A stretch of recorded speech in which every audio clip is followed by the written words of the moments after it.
Welcome to Holy Fuck. Holy Fuck. Holy Fuck. Two gals on the prowl for enlightenment, sex, and all things holy. Holy Fuck. Each week, beauty alchemist and transformational coach and speaker, Katherine McClelland, and spiritual healer and life coach, Krista Kim, discuss navigating spiritual consciousness in a real human body.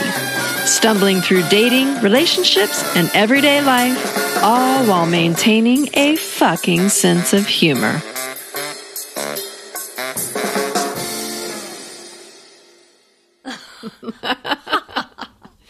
Hey, Katherine. Hey, Krista. What's happening? Nothing. Oh, I think you're lying. Is that your first lie on the podcast? Did you hear me say nothing?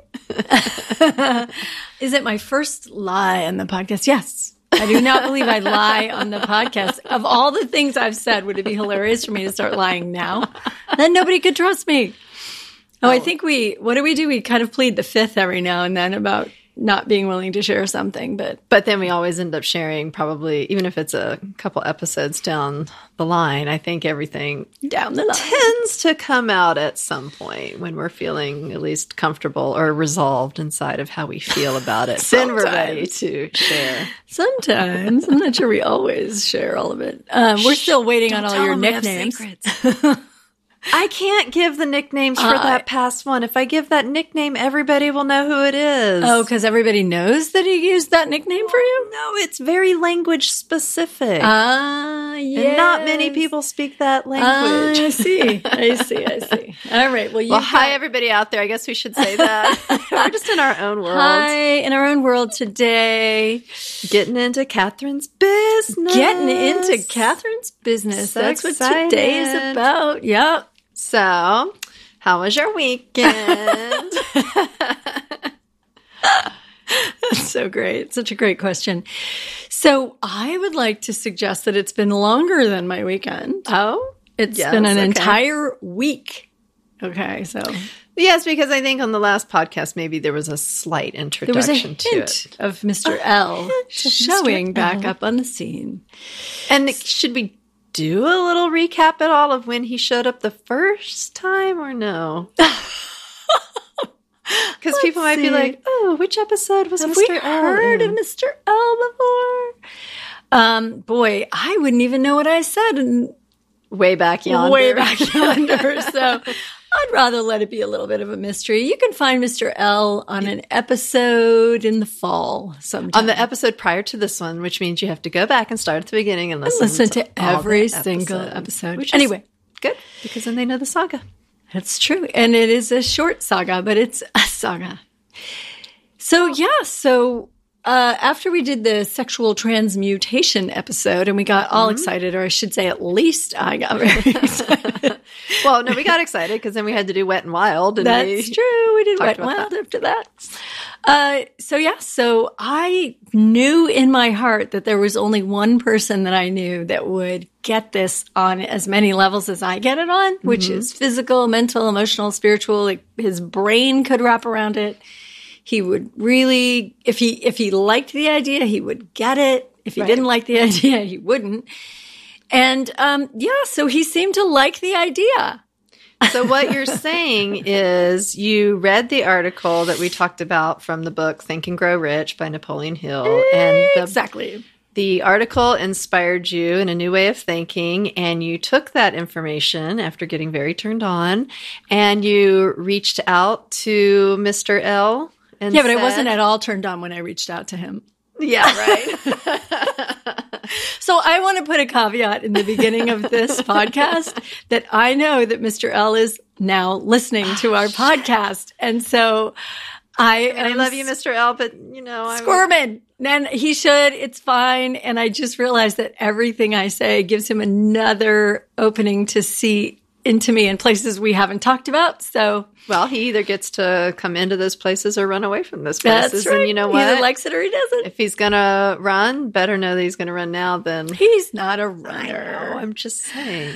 Well, he might be. Who knows what we're going to say today? But anyway, to keep his identity secret, we are not referring to any physical attributes or any other part of his life. Okay? Oh, come on.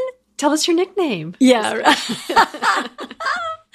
Touche, my dear. Touche. So, yeah, well, what happened was I read this article and I got so interested in the idea because it felt so aligned for me to be in this powerful position with a man where together we were creating, the ability to reach to genius, like to reach genius potential, and the man to reach it through his specific way. And that I'm tapping into my genius just to be there. And it just was exciting to me because it felt like I want to do this. This is my grand experiment. I want to try this on and see if it's really true. And I feel like it's true. And the only person on the planet that I think could do this with me is him.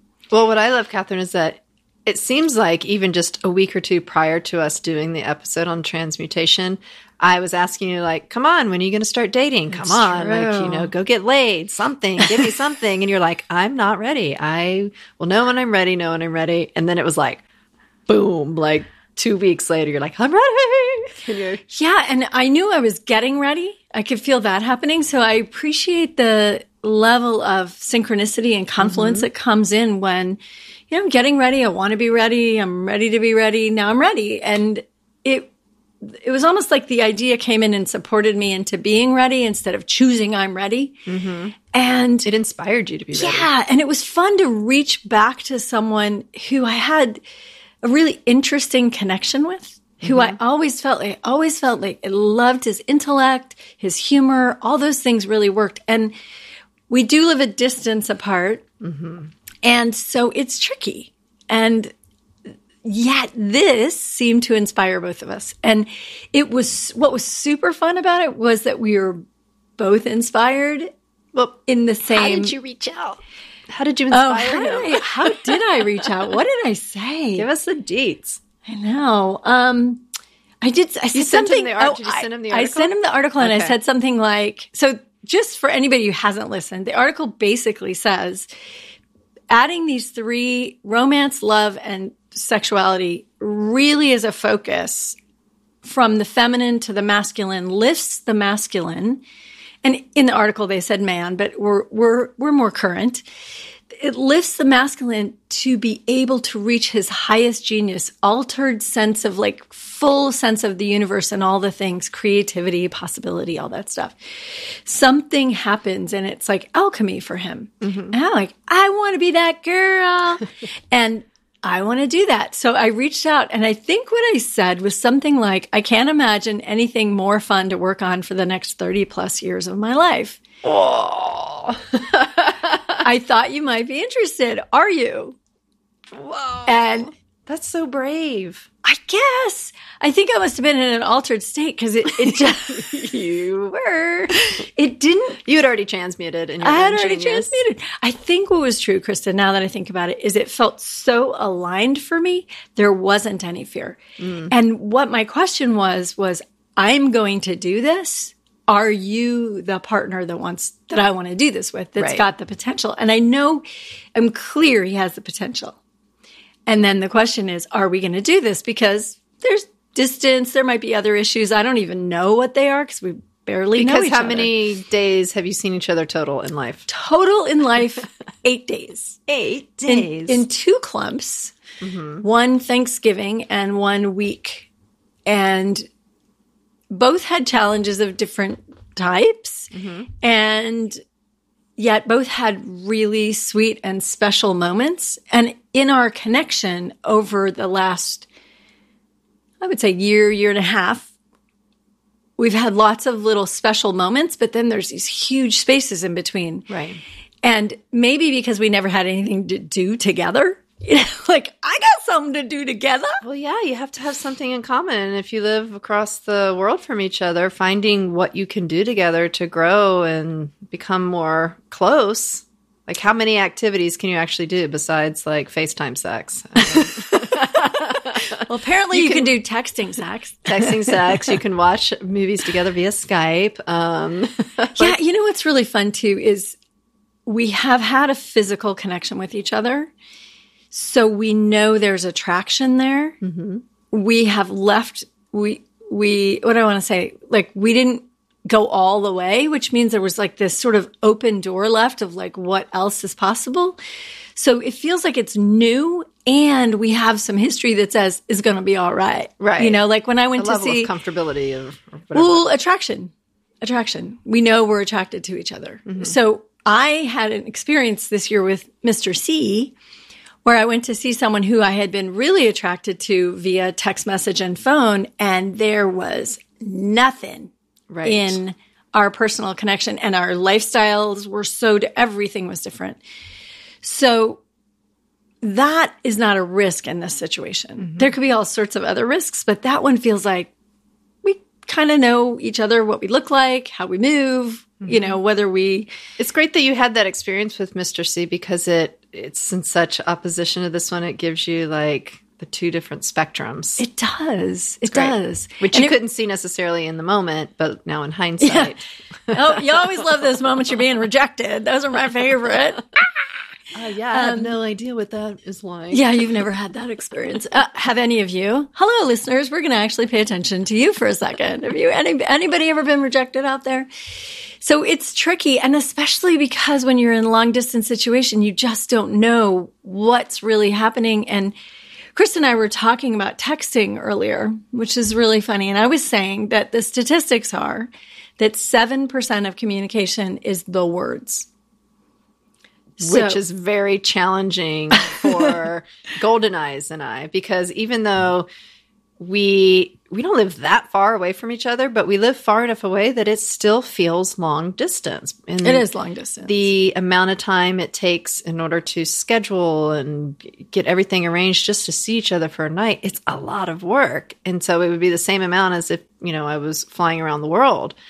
And yet, well, okay, not quite flying around the world. I'm going to say no to that. Yeah, but if you're flying around the world and you get to stay for 2 weeks, and I'm, you know, true. Going to where I have to go and I get one night, it's like, it's a lot of work. And so we are having to do a lot of communication via text. And I mean, I know I've expressed this in the podcast before. It's just that we get tripped up a lot in the languaging, not even just the different languages we speak, but in the...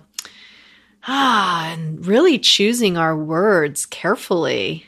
Yeah. It's so this statistic that you just mentioned, when you said it originally, I was like, oh, that's important for me to know. Yeah. So the rest of it goes to body language and tone of voice. So that's why the best is in person, right? Because you get all of it. Plus you get, you know, your sixth sense and everything else going, right? Then on the phone, you at least get inflection and words and tone of voice. You don't so much get body language. If it's FaceTime, you get some body language. But I still think that's a tricky medium. I don't feel like... You don't get the physical energy. Yeah, it's almost like you're cut off from one, maybe your sixth sense. Maybe there's one piece of the energy that's actually missing. I'm actually not fond of Skype or FaceTime, except for business. I can do coaching on them. That's fine too. But for a personal, intimate relationship, they feel like something falls out the bottom, and I can't do them very often before I feel like I just totally missing the person. I can't find you. And actually, I prefer the phone. And I don't know what that is, but I think sometimes when I close my eyes, I call in who you are in a different way and feel really connected. And so when I'm seeing you but not really feeling you, then it's harder for me. I don't know. I get distracted maybe. But anyway, so texting is an interesting thing. Krista and I have been talking about how there are all sorts of moods and questions about texting. When does a text begin? When does it end? Who starts it? Who finishes it? Oh, the who starts What does it mean when someone doesn't start a text message to you? What does it mean when they do? Or what does it mean when you text them and too long goes between... Your too long goes by because you don't... And this is the thing. When our lives are somewhat in sync and we're living in the same town or doing whatever, we sort of have a sense of what each other are up to. So we text, we're like, oh, he's at the office. He won't get back to me for 3 or 4 hours. But when you're different places and people's lives are and different, and even with you guys, where your lifestyle is so different. You have kids, he doesn't. He has clients. We're doing our podcast. There's so many his schedule starts way early in the morning. Mine goes way late at night. So there's these hours where maybe one of us is awake or one of us is working and the other one isn't. So Right. there is not that like instant knowing of when you live with someone, they get up and they go to work and you know they are at work. Right. And even if they live 2 doors down and you know their schedule or you can see them, and we live in a small town, so we're used to seeing the people in our town during the day. We're not used to going whole days without seeing people, which in bigger cities you would definitely.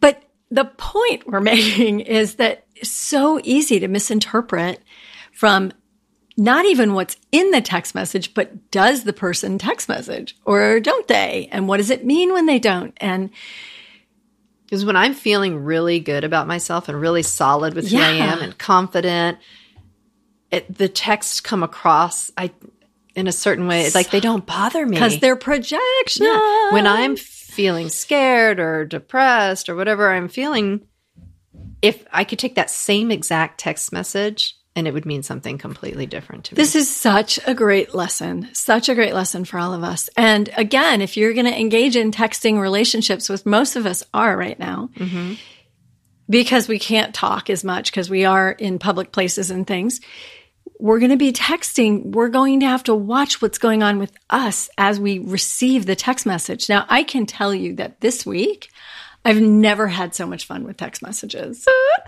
Yeah. And because, well, Because, well, 2 things are happening. One is that before I reached out to him, which I think is sort of interesting, I had taken this journey deciding that one of the things that's the most important things about me to me is my sensuality. And that I can sometimes get cut off from that and I don't want to.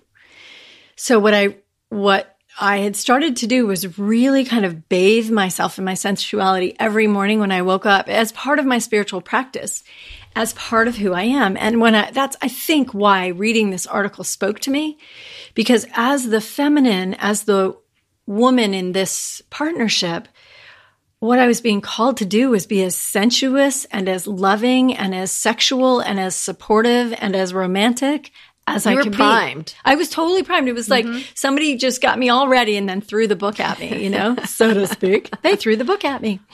Yeah, because you felt really confident. I did. At a big switch from, you've been going through a lot the last couple of months. And so when you were like, I'm not ready. And then I was like, boom, I'm ready. And it came with all the sensuality and luxuriousness. And even the way your body starts humping around. I wasn't humping around. I was moving around. I was snaking around. Snaking around. And I think the key here, Krista, and I would love to have everybody in our audience think about this. What's the thing that makes you feel like you more than anything else? And for me, I have to say it's sensuality. I pick up vibes from beauty in the most powerful way. It is the most important thing in my life, I think. And what it does to my body is begin to feed me sensually. And I'm the opposite. I'm the sexuality, and then I get fed sensually after. It's interesting. It's really interesting. And so for me, a beautiful thing to look at, a vase of flowers, chocolates, like just smells, touch, all those things. Like my facialist, whom is a special relationship with me. She's my stepdaughter, or we have an interesting relationship. She was my stepdaughter. Once a daughter, always anyway, a daughter. Once a daughter, always a daughter. She's always been very special to me. And she owns a company called Earth Tonics, and she has organic products and she makes them all herself, and they're all beautiful. And when I get a facial from her, it's heavenly for me. I smell all the smells of all the aromatherapy that she's using and all of these pure natural things that not only does my skin feel, I'm like gone from the room. I'm having just this magical experience. And of course, a lot of people do with her. That's part of her specialty. So for me, those little things I have to pay attention to. Those to me are like romancing myself. Mm-hmm. And we talked about this when we talked about this sexual transmutation. Is there a way that it happens within yourself? I see that as like, in the past, we've talked about spiritual prep when you're prepping yourself to maybe handle a challenging experience. Right. But it's not a challenging experience, but it's almost like your sensual prep, your sexual prep, or you're prepping yourself to be open to a relationship, because you were super in a like open-hearted really solid place that week when you decided to go in and send that text. If you had been in a tender, weepy, not so sure of yourself moment and you had sent that text, I guarantee the energy behind that text would have come with the neediness behind it, and his response wouldn't have been able to meet you in this powerful place. And that's something I'm so aware with in my text with Golden Eyes is like, if I'm already upset and I text him, there's an energy behind the text that he can feel a mile away. Mm. And so then his response to it comes back in that same energy. And so in the past I'd be like, why did he respond that way? And I'm like, well, he responded that way because even though the wording might be nice, if my energy behind it was stressed or needing something from him, I can never get what I was wanting from him. Yeah. So I have to be now careful, not only in how I'm phrasing the text, but what's the energy I'm feeling inside and how am I sending it? Am I sending it with, he better respond to me in an hour, or he better like blah, blah, blah, blah, blah. I'm never going to get from him what I need. But if I'm like, oh, here's a cute little text to you in the morning. I'm off for my day and don't care when you get back to me.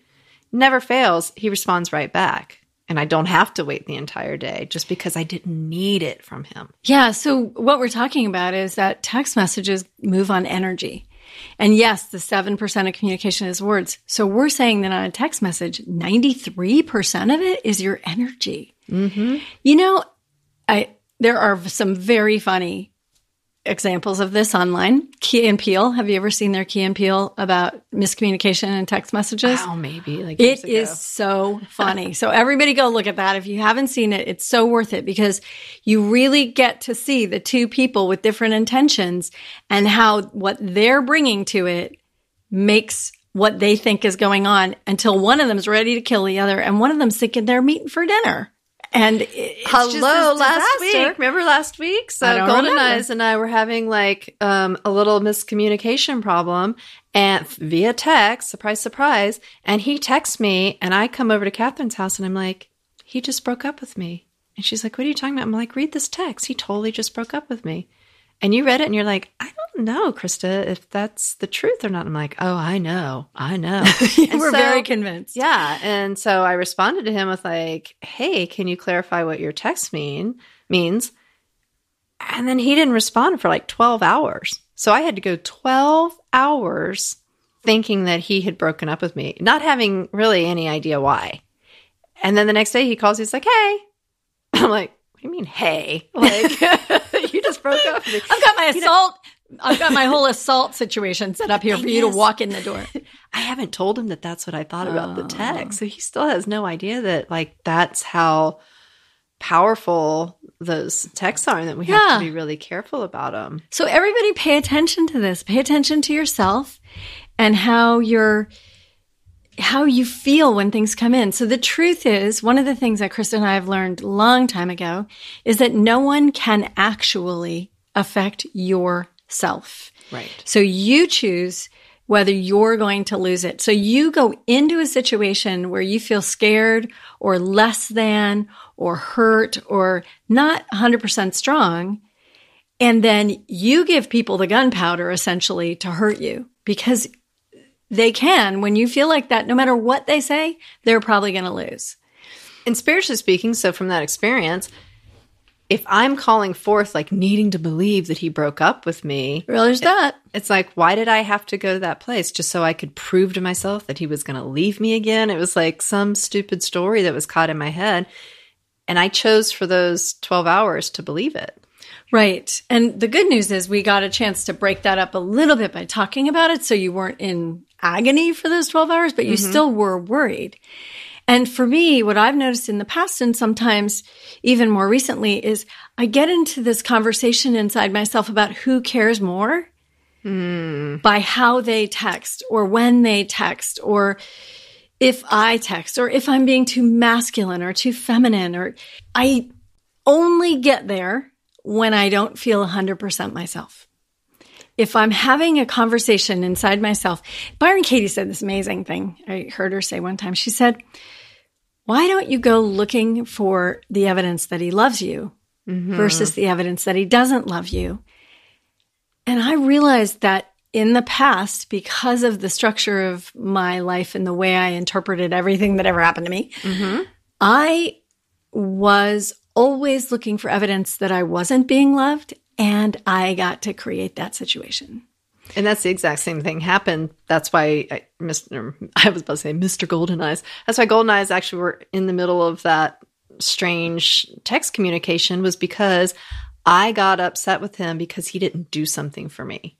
And I chose to make it that he didn't love me because he didn't do that one thing. What was and that one thing, Krista? No. No, she's hiding this. So, what was that one thing, Krista? That one thing that I didn't feel like he did. And if he really loved me, he would have done it. He would have made me game on Saturday night. Nice. So he missed an opportunity to bring you to orgasm? Yes. And he just looked at me. He's like, okay, you're an asshole. He's like, I did this. I spent my weekend doing this for you. And I brought you flowers. And I got you that special wine. And I made you that special dinner. I mean, he listed off this long list of things that he had done to make me feel loved. And I grab onto the one little thing. He's like, Krista, we were at it for 3 hours. What is your problem? And I was like, I'm a spoiled little fucking bitch. Like, what is wrong with me? Okay, so how about we just back that off? Because we're not going there with Krista. What we all can recognize in this is the places where we get hooked. Thanks a lot. I really appreciate you calling that out. What? Which part? The orgasm part. Oh, I'm sorry. I thought you were saying not letting you get away with calling yourself a little fucking bitch. Because what's true is that we all get caught. We get caught in our scarcity. We get caught and scared. And it's like, well, if he didn't text me, he doesn't like me. Never mind everything else he's done. So I'm looking for evidence. So anybody out there, do you ever notice yourselves? Do your partners ever say, God, give me a break? Like, I have tried so hard to let you know how much I love you and how much I want to be in this with you. And the first time that I don't text you right away, or I don't, meet you in some way you want to be met, even if it's an orgasm after you've had 3 hours of afternoon sex, first of all, maybe you could have mentioned it instead of being resentful or taking care of yourself. I thought we were going to go back for another 3 hours. And I wasn't in any hurry. Well, that's fine, but after it festered for a while, then you were, right. And then it created upset. So it's really this thing that we keep working back to, is it's always going to come down to our connection with ourselves first, and then how we can bring this other person. So this is what I'm so thrilled about this sexual transmutation piece, because I am strong enough and whole enough and loving enough and sensuous enough to stand in this place. I know that I am reliable to show up as this person. Now I'm just checking out who is it that I'm supposed to do this with? Spirit is involved in this. And certainly Mr. L showed up as, the natural first place to look. And if I had it all my way, it would just work easily, and it would just flow easily, and it would work. I love that. I don't need to spend all your sexy texting for the last sexy week. Texting, really sexy texting. And because we're in different time zones, I'm waking up in this super sensual field of kind of awareness of him, and sort of reaching out to him from that place. And he's somewhere in a different part of his day, right? Later in the day. And I'm so amazed at what he produces from that space, because I would tell myself, if we were that far apart, so many hours in between, we would be in There's different a lot of places. stories you could tell yourself. I could tell so many stories. And he has been meeting me and meeting me and meeting me and meeting me in such a generous way. And it's so fun. And I think the thing that's so incredibly crackly electric about it is it's all anticipation. Because there's no way for us to be together right now. Right. So it's just, and it's growing and growing, and then it's funny, and then it's heartfelt, and then we say something like a little surprising, and the other one's like, what? Well, it is interesting because you can kind of throw out something really intimate, and you can let it sit there for a while and see how it's received. And the other person has a little time to think about it. And then they get to throw something out, and it's really... Right. And you get to feel it. Like, one of the things I love that I started doing, I'm reminding myself that he's listening. Don't remind yourself of that. Okay, wait. He doesn't care no, what you're saying sure. here. But one of the things I'd love to do is go back and read what he said before. Mm. Because I know how it made me feel. Oh, I forgot to mention the healing thing that happened. Oh, yeah. So we Can't were, forget that. Oh my gosh, that was so crazy. So we were talking about what all of in a text, and sort of briefly, but going back and forth about all of the possibilities of sharing where a man could be really lifted, or the masculine can be really lifted, and you can share that together. And then we were talking about all the aspects. And one of the aspects is monogamy. Mm-hmm. And that's a tricky aspect. It is. Not a lot of people want to go there. So, there's the difference between the spreading your seed, which means you're throwing your seed to the wind, and focusing your seed and coming together with one person and lifting both of you up so that you have this intense experience that you can trust and repeat and repeat and repeat. And allow to grow. And really harvest. To the soul. That's not the right word. Well, it's one of the words. Yeah, you're going to... The holy fuck. You're going to... That's the word I was looking for. Holy fuck. I mean, yeah. And Young Frankenstein just went through my head. Nice knockers. Where did that come from? So he said something about how, and it was like 3 words, but it was something about monogamy leads to ecstasy. Is this when we were laying on the couch? Yes. We were having our business meeting, laying on the couch. We do not lay on the couch in business meetings. Yes, we do. Catherine's texting her boyfriend, or not her boyfriend, but her transmuter. Her texting sexual partner. What was it? The Transatlantic Transmuter. It's all trans over here. Stop talking. So your Transatlantic Transmuter said... Anyway, he just made this comment about how monogamy can create ecstasy. And your body went into... And I had some kind of massive energetic healing experience in my body that I'm still feeling it. It like came up the center of my body. I think actually it's centered. I was freaking out. I think it's centered in my heart chakra. Came up from the first, second, third. So it was like sexual, creative, self, boom, up into my heart chakra. Mm-hmm. And it felt like it healed something really powerfully. And I was just literally, Krista's looking at me like, what just happened? It was like the holy instant, the holy miracle, right in that moment. It was exactly, it wasn't even like that. It was that. And it took me a while to understand what happened. I could feel the shaking in my body. And then I was talking to another friend of mine the next morning, and I realized something had changed in me. Mm. Somewhere in me, I had heard or seen or felt or something, this sense of my worth that had never fully landed before.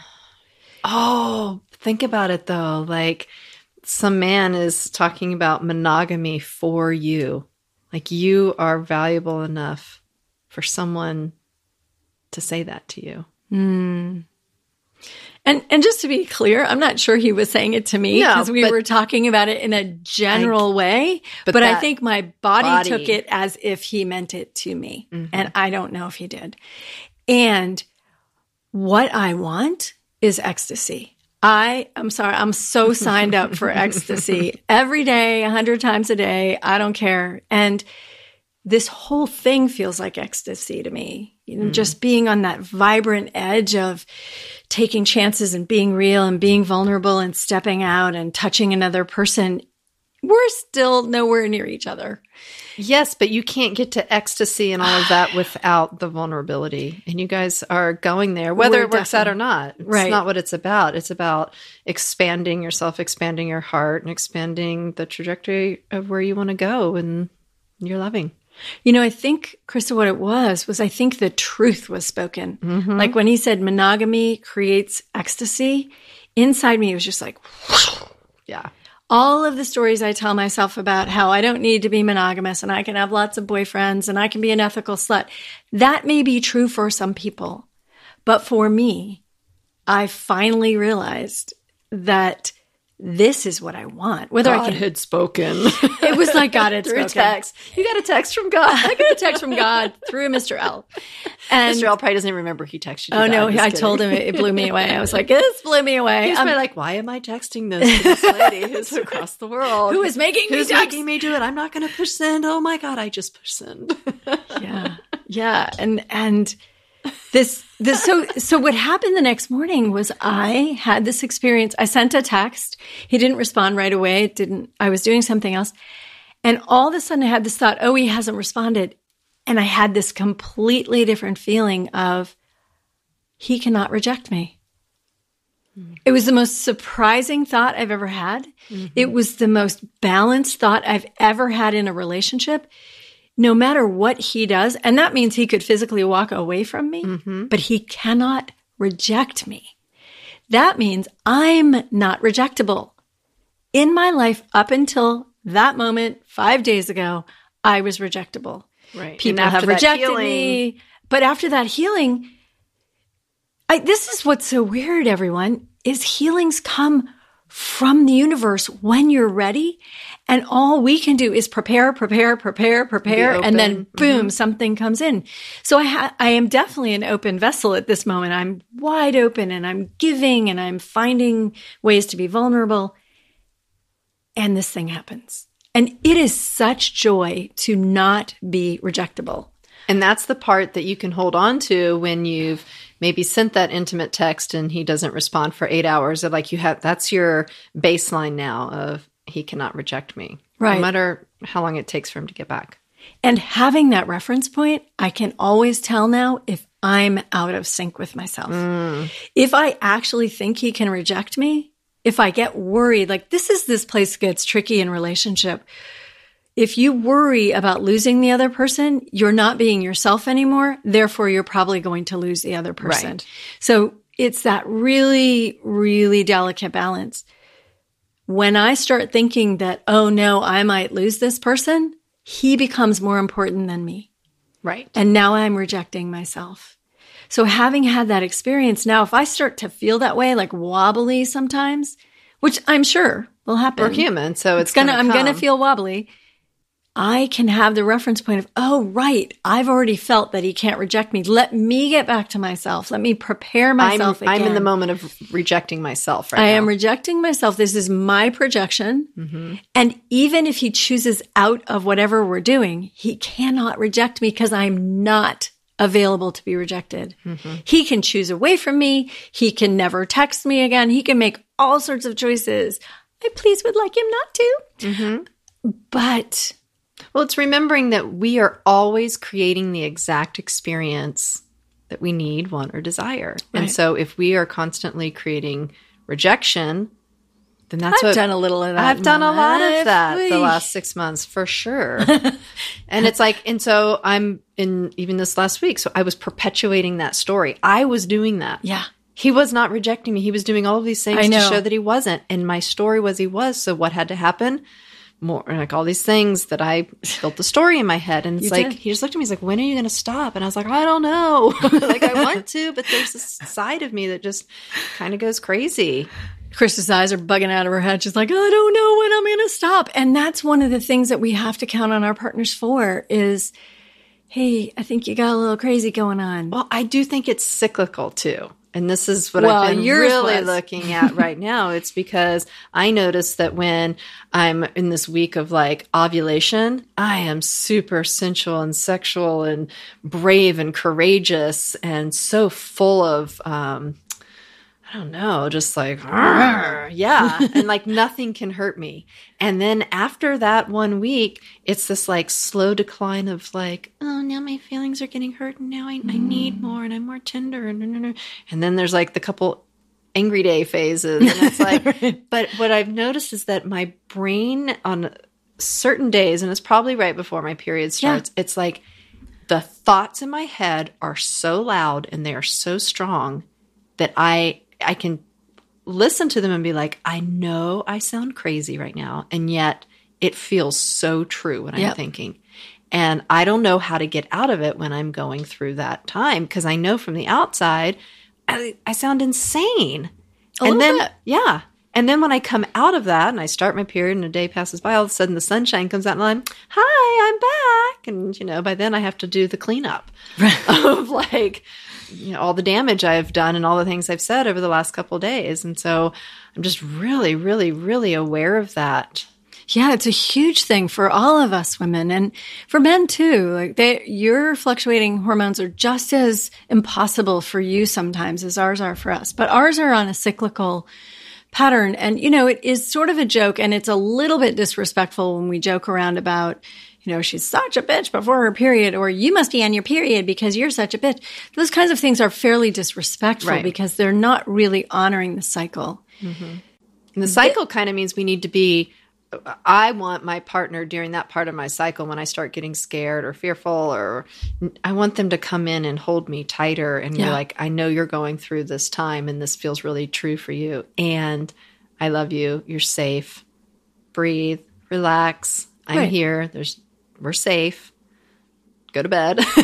And whether we're talking about hormone-induced craziness or just mental-induced craziness because I've had a bad day or I feel like I got hurt, my feelings hurt by someone else or something, one of the things that partners will do for each other is help us see that, we're safe, we're cared for, and we've hit crazy. Mm-hmm. And we can't always – it's a tricky place to be because as the partner, what we're working towards is not being affected or hurt by someone else's assault or ignoring us or what we feel is disrespecting us or any of those other things. So it's tricky to take on someone who's doing that. Mm-hmm. And we had a whole show on – what was it? Hold Her? Did. What was it called? Hold Her? What was it? It was about someone holding space for you to have your freak out. Yeah. Might have been Mr. C. Oh, was it? It might have been. Might have been. What I love about that is that that's right. When one person's in their crazy, the other person can't meet them in the crazy, or it just creates more crazy. Disaster. So when one person's having their mental breakdown, the other person needs to drop back, take a deep breath, and allow that person to sit in their crazy for a while. And it's so hard. Well, it's so hard because our whole system is not inclined to do that. When someone fights us, we're supposed to fight them. We're supposed to run away. We're supposed to faint, or we're supposed to do something else. So this is like the reprogram moment. It's not even, it's reprogramming, but you literally have to take a hold of your nervous system and change your DNA. Mm-hmm. This is like, Alison Armstrong would call this a victory of human spirit, that you literally can overcome your nervous system that is telling you to punch, hit, run, fight, play dead. Right. And breathe, know the tools, breathe, move your body, open your eyes, remember who you are, get out of the room for a minute, come right back. Don't leave this person. And take care of yourself. So if you actually do need to leave for a minute to grab a hold of yourself, then you definitely want to do that. Here's the thing.